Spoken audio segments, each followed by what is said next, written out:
So, we ready? All right, here we are.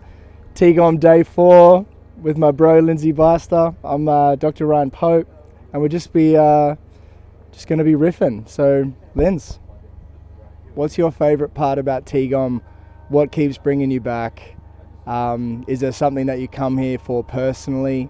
And what's your favorite way to serve the brothers? Yeah, I think for me, just like coming to a gathering of men every year, like I've come every year since its inception, and I think for me what keeps bringing me back is it's like a really epic yearly check-in for myself of like, it's the litmus test, it's the part of it's almost a really special time of the year too, the spring, which is really the start of the year in true nature.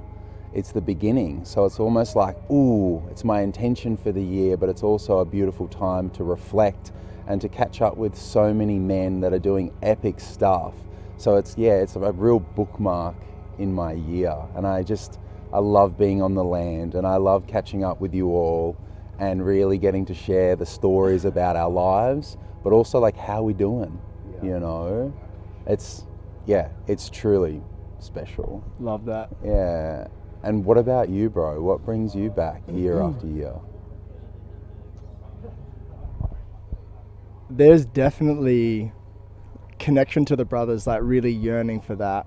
I was born in Perth, bro, so it was kind of like since coming over here, I had a pretty solid brotherhood over there, and definitely got some good mates, but it was kind of like bits and pieces here and there, bros from work, bros from sport, different sorts of things like that. And I really love that big collective team vibe, you know what I mean, where we're all just like a hot pot of different like parts of uniqueness that all comes together. And the breeding ground that TGOM is, like, you talk about fertile ground for like the acceptance of all of our unique gifts, and it might just be how I see myself, but like, you know, I consider myself a little quirky and a little different at times, and I just feel like so safe to just be as freaking weirdly awesome as I could possibly be from the inside out. And I love to serve, man. Like, that's really a big thing, and I get so excited being here. I can kind of like over pour out, but it's such a beautiful place. I just had my cup so intensely filled on day 3.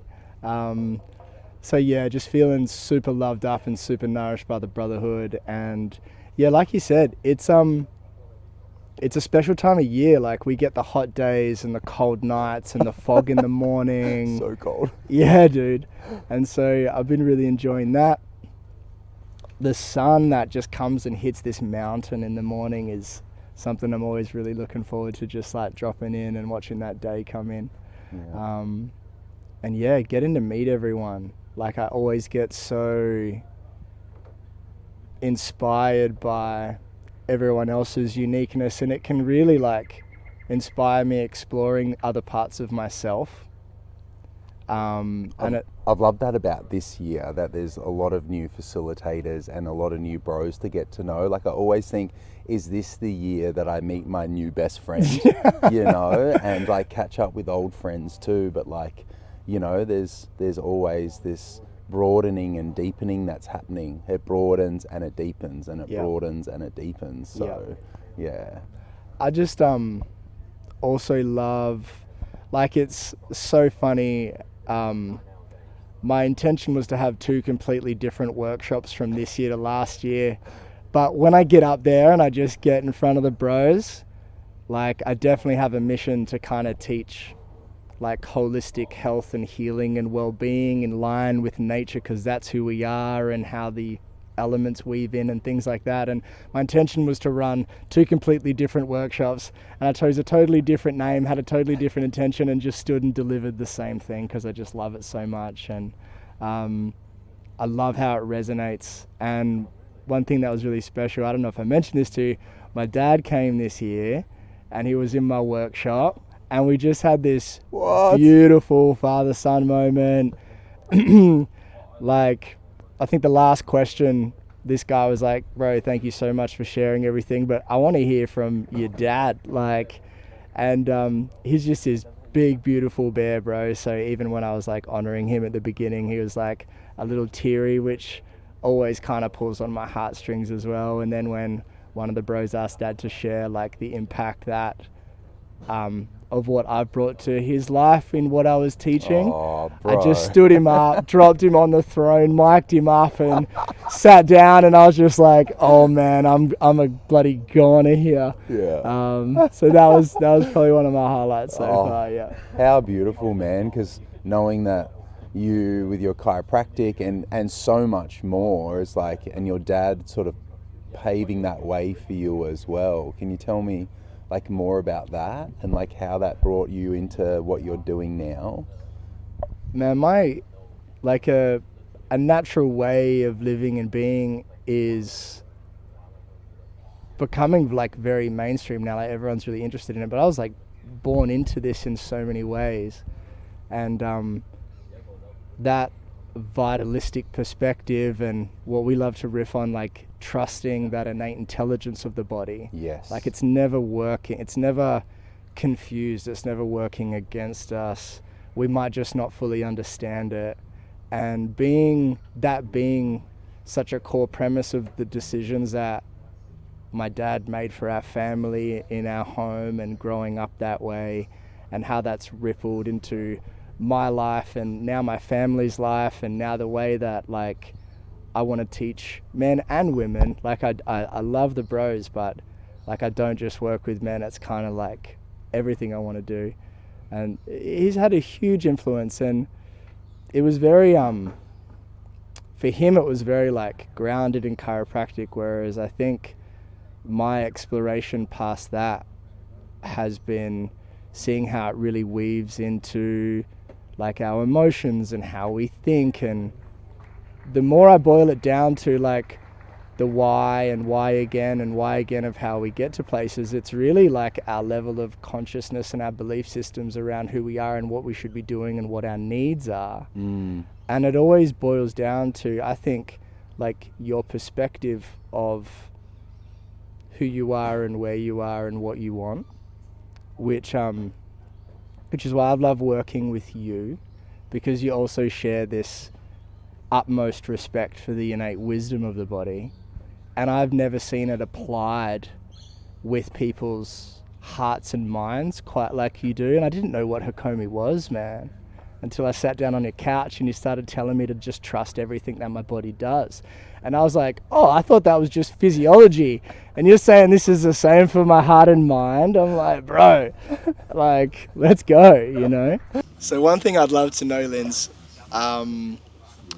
like I was saying before, like our work is in totally different realms of what it is to be a human being. And while they're obviously so integrated and interconnected, I've spent most of my time as a chiropractor really understanding and working and respecting the wisdom of the body, its innate intelligence, from a perspective of, you know, the physical body and physiology and how that works. And one thing I've really loved with working with you is how what you do is also so grounded, and it's such a foundational premise that the body doesn't make mistakes, and that it's infinitely wise, and that we just might not fully understand it, but to come from a place that it's never working against us.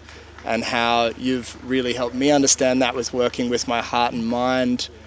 It creates like a level of ease in my system and trust in my system, and it really helped me shift through some awesome things. And what I'd love to hear from you is how you learnt that in Hakomi and how they teach that to be significant, and like anything you'd like to share there. Yeah, I think, it's been quite a journey, and working with mostly men, but couples as well. I think it's, the body knows, and the body whispers, and our mind can be so loud, and yet the body's wisdom and knowing is there if we can tune into it and give it enough space and give it enough presence.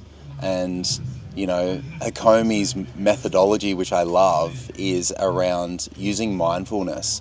So it's really hard to smell the roses when you've got the AC on, the windows up, and you're going 100 k's an hour down the road, right? And to to talk to somebody, and usually when we talk to somebody, we're talking in a story sense about the past. And what I love about the work that I do, it's about, instead of talking about the past and talking about the story, which is very conscious, it's talking about our experience right now. So, for example, if you were talking about your favorite ice cream, it's much more enriching to talk about the actual coldness that you hold in your hand, or the flavor on your tongue, and how it tastes in this moment, and the sweetness, and the crunch of the waffle while you have it. And when it's like that, we're much more present to what is actually alive. And knowing that presence is such a masculine quality, I feel like this line of work that I do, especially for men, can really enrich our own presence practice, but also then how we be in relationship with our partner. It gives us a new level of sensitivity, but also the ability to hold compassion for our partner, that when they're sharing, we can really be with their experience because we're also being with our own. We don't get hijacked and lose ourselves and get distracted or defensive. We can really be with the other because we can be with ourselves. And I get it reflected back a lot that I have like a grounding and a warmth and a strength, and maybe that's just my own qualities, but I really do believe it's something that we all hold, and I really want to see and encourage men to hold that in themselves in their own way, in their own flavor, because that to me brings a lot of safety, trust and respect into my life. And when I hold that fertile ground in myself, I can also then have it in relationship, whether it's with a brother, whether it's with a client, whether it's with my child or with my partner. So it's like relationships are everywhere. We're always in relationship. Sometimes it's just our relationship to ourselves, and that is sometimes the big blind spot. I think that's what I've learnt the most working with you. And to double back, bro, you are a mountain. Very warm, fluffy one, bro. It's and ironically enough, like coming home and bringing what I'm learning in our sessions back into my family, I actually feel more mountainous myself. And taking the mountain home with you. That's right. Not coming home from the mountain. I'm going to bring the mountain home with me. And you're right. Like, I had a lot of framework to trust innate, and when you just showed me that this can go here too, a huge sense of calm, I think, kind of really came through. And so rather than not understand, like, rather than not being sure around what was coming up in any moment, realizing that this is actually information. This is like beautiful information, and to just listen, like presently listen. And that has created, I think, a greater sense of security within myself. And then, my partner feels that. And then I notice her relax. Yeah. And it's so much having that calm groundedness, even while, for lack of a better word, being in conflict or going through resolutions, is so much more powerful and loving. And you can really just come back to the intention that I want to love you better and understand you better, and also want to be understood better, which can only come when we're both regulated and here and remembering the intention of the interaction, which is always to be more connected. Yeah. And I think the relationship there is inquiring where I've not been okay with me, I think has been one of the more powerful questions I've gone home with off your couch, bro. And it's so funny. I think these things ripple into my work so easily.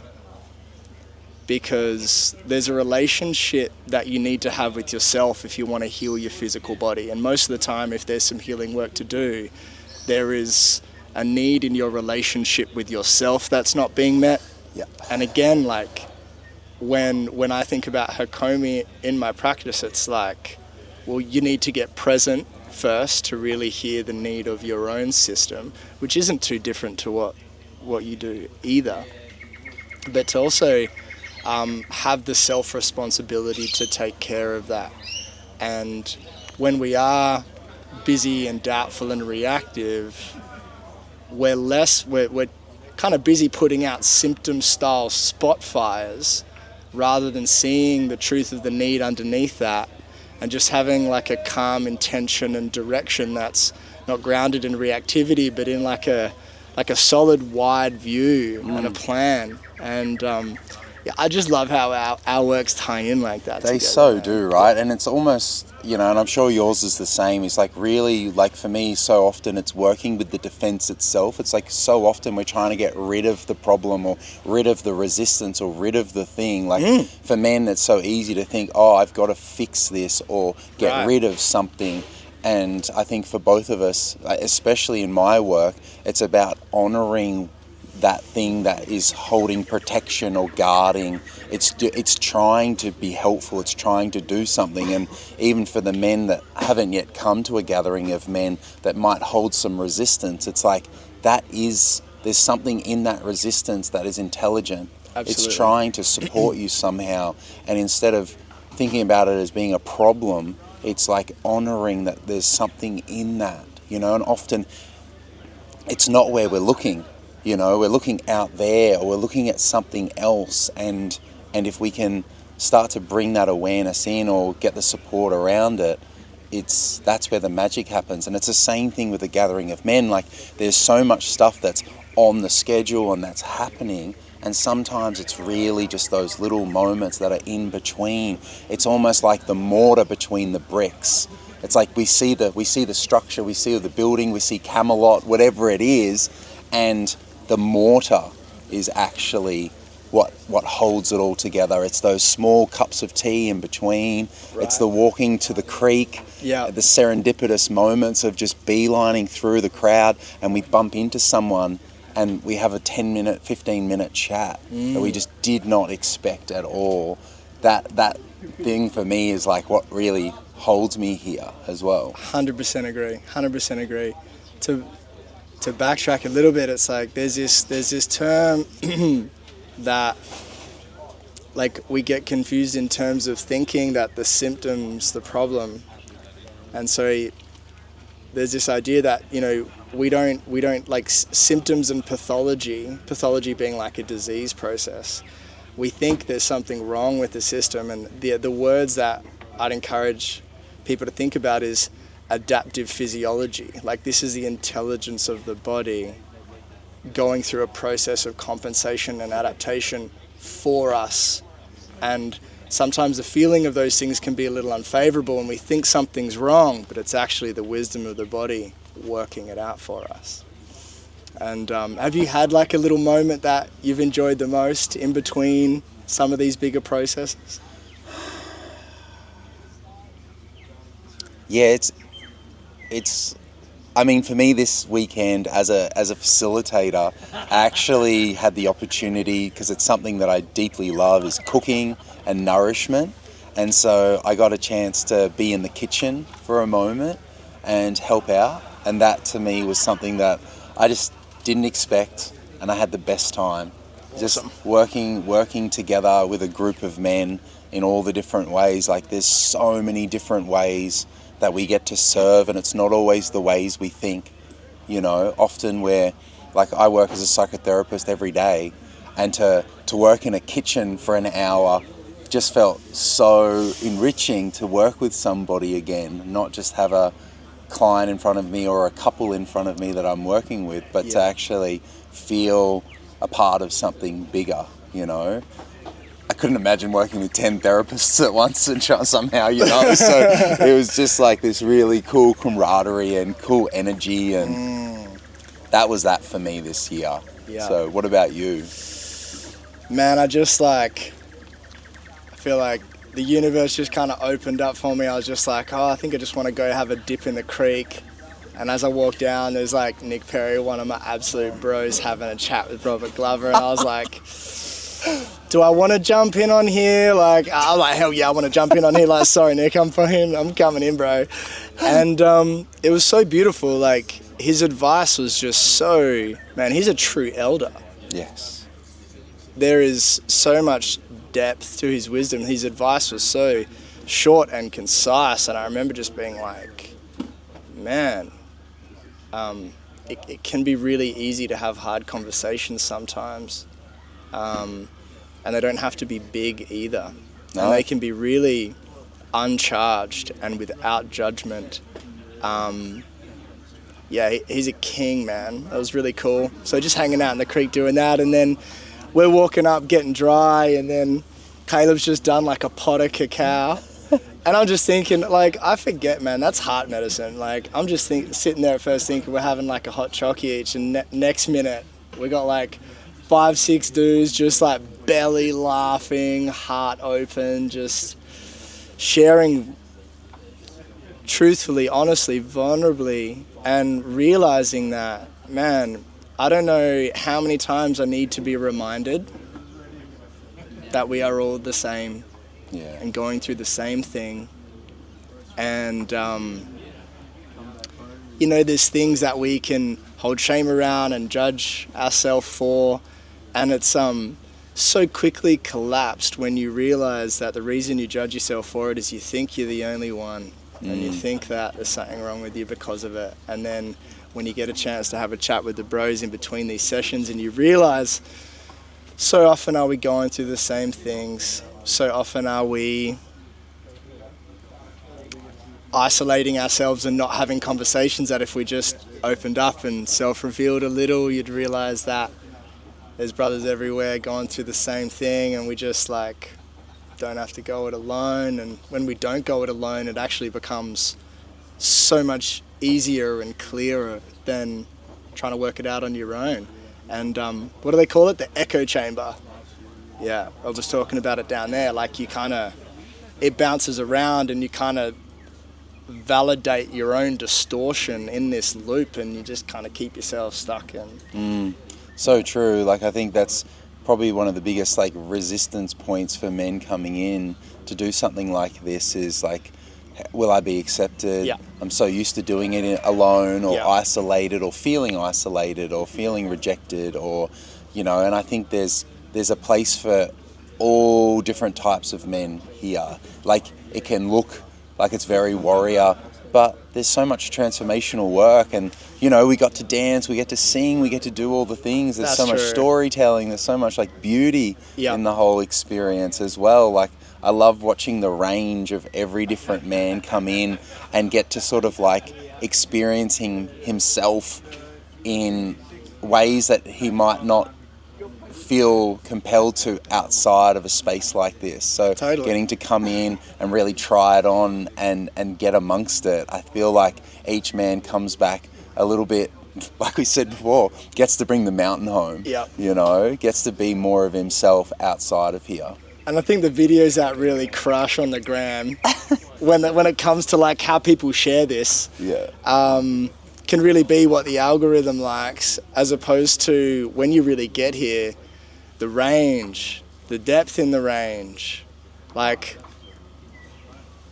how all those like archetypes of being a man really do get shared here and developed here and gets time to marinate here. And, you know, don't get me wrong, man, that awaken the warrior process is so insanely like charging. Yeah. But at the same time, like, I think equally to that is the mythopoetry of Leon Cossa. Like, that is just Amazing. The storytelling is just so impactful in just a completely other part of my body in a completely other different ways. And I'm probably walking away charged from that, but probably more inspired by that 4 days of storytelling.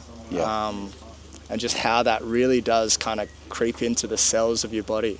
Don't you reckon? Oh, it's highlight for me. That has definitely been the highlight this year for me. Was the storytelling and just the weaving of it all, the way that it all comes together. And I feel like every year it gets more. I wouldn't say succinct, but it's in a way that it just feels even better every year. Like I've really seen the journey of what a gathering of men is and is becoming, and I'm just so inspired by it, man. I would never want to miss it, you know. I couldn't imagine being sitting home right now, not being here on the land, you know. So, yeah, definitely. We reconnected. We'd met once before, and it was in passing. I mean, it was at your house, but it was in passing, and really dropping in for the first time on that like double fold out couch of yours over dinner last time. And like putting those pieces back together and still somewhat being strangers, and like 12 months later sitting here, bro, just really considering you a brother. And I remember being so nervous coming last year. Yeah. Like knowing of these guys, but not really deeply knowing a lot of these guys. And it's crazy to think it's been a year, because how I feel in my system around being around these guys, like a lot of the facilitators and a lot of the participants are showing up again and again and again as well.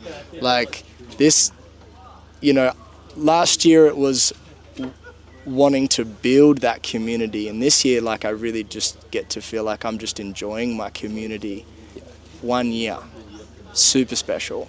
It's big change, and I don't think that's just my experience either. No. I think that is a really common thread among all the men here, and I think that's also what I really like about TGOM, man, is just hanging out with the bros and being able to do just this huge variety of all the ways we could have fun together and develop ourselves and find more of ourselves and explore more of ourselves. And yeah, fucking love TGOM, bro. And love you, brother. Absolutely. You know, I feel very honoured to be here with you and and share time with you. Absolutely. Thank you, man. Special. Close it out, so thanks for having me, thanks for chatting. Bro, go here. Same time next year? Same time next year, man. Same time next year? Thank you so much, man. Thank Yeah. you for being one of the facilitators here this year and for leading the way that you do. Just honouring you, honouring your heart and your passion and your excellence, and your wisdom is so welcome here. Thank you so much, Linz. Honestly, showing up how I have this year, the work we've done together has been really pivotal, and I'm really grateful, man. You're a fucking very multi-talented, mountainous, safe, like integral human being, and I really value you, man. Thank you, brother. Yeah, you're very welcome. Oh, Us. Thank you, bro. bro, I think my heart's gonna break my rib cage. It's just so full right now. We should have been on that little seat together. Yeah, I should tweak it, eh? Just off one microphone. Yeah. Very cute, as. Oh, the artist, yeah. What do you mean?